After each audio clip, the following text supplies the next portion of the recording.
a guy in a full suit walks into a Carl's Jr. The other workers that were already working there, they were just like, "What is this guy doing? Is he on a business trip?" I was like, I'm here because I have an interview for a cashier position."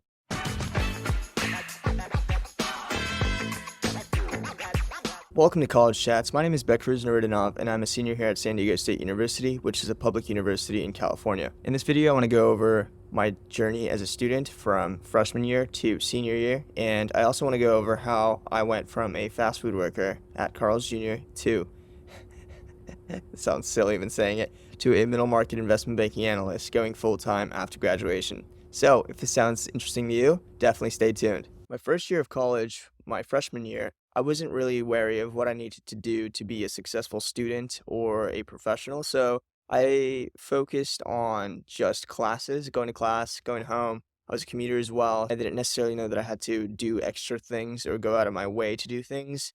I did join one club for a little bit, which was an environmental focus club, but that wasn't the best sort of use of my time.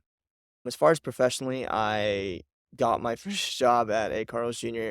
working as a cashier at the drive-through. And the funniest part about that was because I was so clueless about how, one, how the US worked, two, how first jobs worked, and three, to even go and approach these jobs, I basically printed out these very terrible resumes that I had where it had line items like solving a Rubik's Cube in 30 seconds. It was like the weirdest resume ever. I handed that resume to a couple shops near my area because I didn't want to drive. I didn't have a car back then. I handed it to an Albertsons. I was like, "Hey, bring out your manager." The manager came out. She looked at my resume. She looked at me. She looked back at my resume. And she's like, "Yeah, I think you should apply through the portal." Me, I didn't know that was like a rejection low key. So I was like, "Oh, yes." She like forwarded me to a general application portal. Woo, yay me. I wasn't knowledgeable back then. And then the next store I went to was the Carl's Jr., which I ended up working at. I handed in my resume. She looked at the resume, same exact thing. But she did say, "Come back tomorrow or the next day for an interview." And I'm like, oh my God, it's one of those famous interviews that I've seen in movies like The Pursuit of Happiness and all that stuff, right? And so the next day I come back, I'm dressed up in a full suit. A guy in a full suit walks into a Carl's Jr. The other workers that were already working there, they were just like, "What is this guy doing? Is he on a business trip?" I was like, I'm here because I have an interview for a cashier position." And they started laughing, and then my manager came out, she was, like, shocked. She's like, "Okay, let's do this." And so I interviewed, got the interview, and got the role, but I think ever since that day, whenever I talked to my manager still, she was always like, "I don't know why you showed up in that suit, but it was probably the best interview I ever interviewed," and I'm like, "Okay, that's crazy." And then I was just there, like, doing the how to make a hamburger, typical fast food worker, like, lessons in a suit with these nice shoes and all that stuff. But hey, I didn't know any better, right? But I tried. So that was the experience there. During my second year of college, I joined my finance club, the Finance Investment Society here at SDSU. I got to learn about different sorts of fields and career trajectories I can take in finance. And I also realized that I couldn't keep working as a fast food worker in Carl's Jr. So I've already worked over a year and a half in this space, and I was like, I need to do a different job. I need to try to find something else. And so I try to scour, I think, Handshake, LinkedIn, and career services to try to find something related, remotely related to business and finance or accounting even. And I came across a tax internship with Jackson Hewitt, and it was a lesser lessee situation where the overlying company that owned that specific branch was, I think, Willow Peak Partners. And I talked to the guys that owned it, and they were these like Harvard graduates. And this was the first time that I've seen successful businessmen. And I was like amazed by this. You guys are these MBA Harvard graduates. Like, can you give me tips on how to go into this field? I have absolutely no idea how this works. And they're like, they saw like my passion to learn. They're like, "Yeah, I think you'll be fine. Like, as long as you just continue doing what you're doing and just continue going to these internships, going and asking these questions and talking to these, I can see you succeeding." I'm like, "Okay, cool."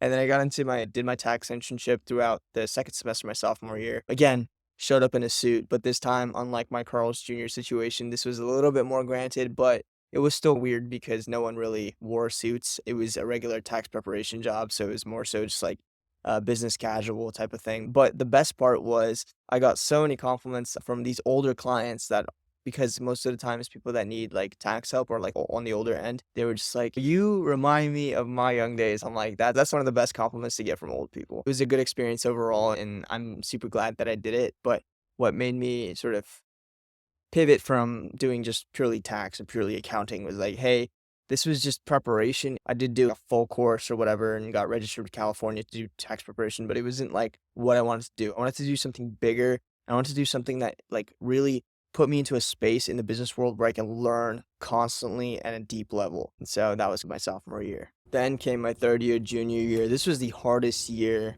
of all the years because this is right before the start of junior year. I Googled highest paying finance jobs. Oh, ignorance is bliss. And then investment banking came up as like probably the top search result. And I'm like, I'm gonna do investment banking, even though I'm from a non-target. And then I started looking up these forums on Wall Street Oasis, Reddit, and all these things where it's, oh, you have to do so much more, like technical soft skills, internship experience. Luckily, I did have some internship experience, but it wasn't like the greatest in the world. So I was like, okay, first things first. I started doing CFI, which is the financial modeling course. It was like $400, $500. Luckily, the amount of money I saved up from my Carlos Jr. and my tax internships were enough to get me that 500. Finished it in 2 weeks because I was like, I'm so late to the process to enroll with all these companies like Morgan Stanley. And I was concurrently doing the CFA Research Challenge, which is a global equity research competition held by the CFA Institute.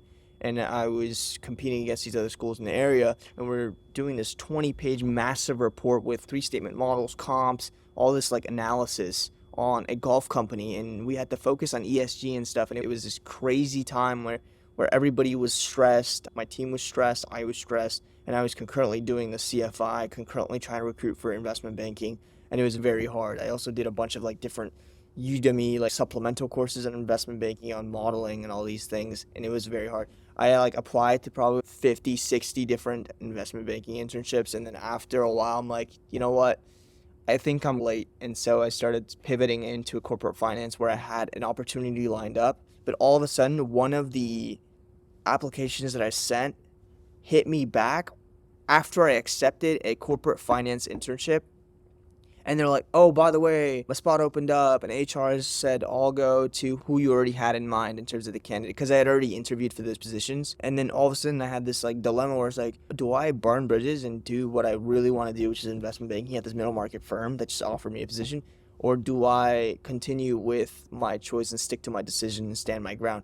And at first I was like, I need to stand my ground. I don't want to burn bridges. But then like everybody around me, all my peers were like, dude, you worked really hard. Don't be dumb and silly now. Like you have to switch and accept this.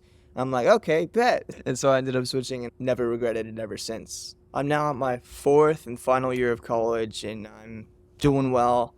I have a full-time offer post-graduation lined up. And what I've been focusing now is, at least for the first semester, which already passed, I tried my best to give back to the club that helped me so much. So I moved up to a higher VP position and did as much as I could in terms of involvement, in terms of setting up different like activities, in terms of doing the finances, in terms of ideating and trying to find how could we grow the club and make students that aren't really aware of different opportunities out there like investment banking and the career trajectory and the steps to get there, how could we make that accessible to them?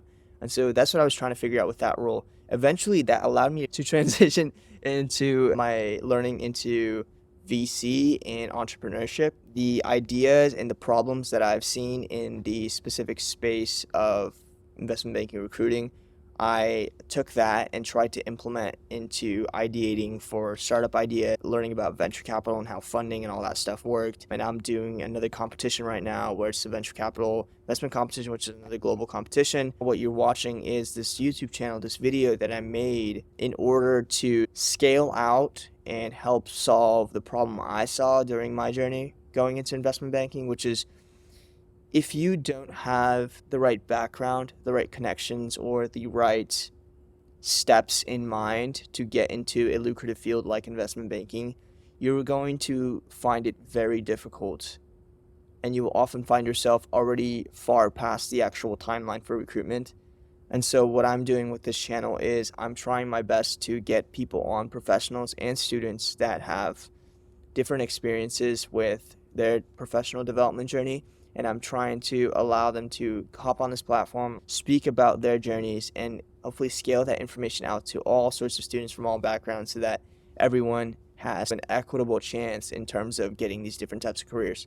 That's the hope and the dream, at least. That sums up my 4 years of college and my professional journey. If you have any questions, please leave comments below and I will definitely address them. And also, you can hit me up on LinkedIn, which I will put my URL in the description below. And as far as recommendations go for students trying to get into these lucrative fields, I have 2 recommendations. One, always try your best, and you might look silly or dumb, as was the case with me when I showed up to Carl's Jr. to interview with a full suit and started learning about flipping hamburgers with a full suit. You might look dumb now, but trying is really one of the best ways to get people to understand where you come from and also like you and help you in progressing your journey. And then number 2 is to try your best to network with professionals early, or even with like-minded students. Try to find people that are ahead of you in terms of the professional journey and try to learn by asking questions and try to understand how they did their journey, because it could help accelerate yours. But that's it. Thank you for watching, and this is College Chats, and this is Beck Cruz signing out. Peace.